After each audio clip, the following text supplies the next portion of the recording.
সম্মিলিত সনাতনী জাগরণ জোটের মুখপাত্র চিন্ময় কৃষ্ণ দাস গ্রেপ্তার। বাংলাদেশ সম্মিলিত সনাতনী জাগরণ জোটের মুখপাত্র পুণ্ডারিক্ষে ধামের অধ্যক্ষ চিন্ময় কুমার দাস ব্রহ্মচারীকে গ্রেপ্তার করেছে পুলিশের গোয়েন্দা শাখা ডিবি। তাকে গ্রেপ্তার করার কথা প্রথম আলোকে নিশ্চিত করেছেন ঢাকা মহানগর পুলিশের গোয়েন্দা শাখার ডিবি অতিরিক্ত পুলিশ কমিশনার রেজাউল করিম মল্লিক। রেজাউল করিম বলেন, পুলিশের একটি অনুরোধের পরিপ্রেক্ষিতে তাকে ডিবি গ্রেপ্তার করেছে। যারা আবেদন করেছে তাদের কাছে হস্তান্তর করা হবে।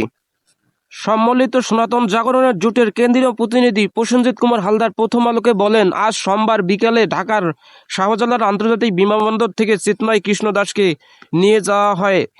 তার ঢাকা থেকে বিমানে চট্টগ্রামে যাওয়ার কথা ছিল। বাংলাদেশ সনাতন জাগরণ মঞ্চ গত 25 অক্টোবর চট্টগ্রামে সমাবেশ করে। চিন্ময় কৃষ্ণ দাস এই মঞ্চেরও মুখপাত্র।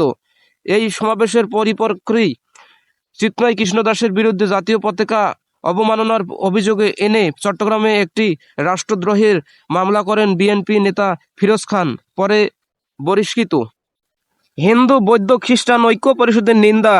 চিন্ময় কৃষ্ণ দাস ব্রহ্মচারীকে গ্রেপ্তারের প্রতি তীব্র নিন্দা ও প্রতিবাদ জানিয়েছে বাংলাদেশ হিন্দু বৌদ্ধ খ্রিস্টান ঐক্য পরিষদের সভাপতি উষ্ণতন তালুকদার, নিমচন্দ্র ভৌমিক ও নির্মল রোজারিও এবং গ্রেপ্তারপ্রাপ্ত সাধারণ সম্পাদক মহেন্দ্র কুমার নাথ। সংবাদ মাধ্যমে পাঠানো বিজ্ঞপ্তিতে তারা বলেন, এ গ্রেপ্তার ফলে মত প্রকাশের স্বাধীনতা ও মানবাধিকার প্রশ্নে বাংলাদেশের আন্তর্জাতিক ভাবমূর্তি ক্ষুণ্ণ হওয়ার আশঙ্কা রয়েছে। তারা অবিলম্বে চিন্ময় কৃষ্ণ দাসকে ব্রহ্মচারীকে মুক্তি দেওয়ার দাবি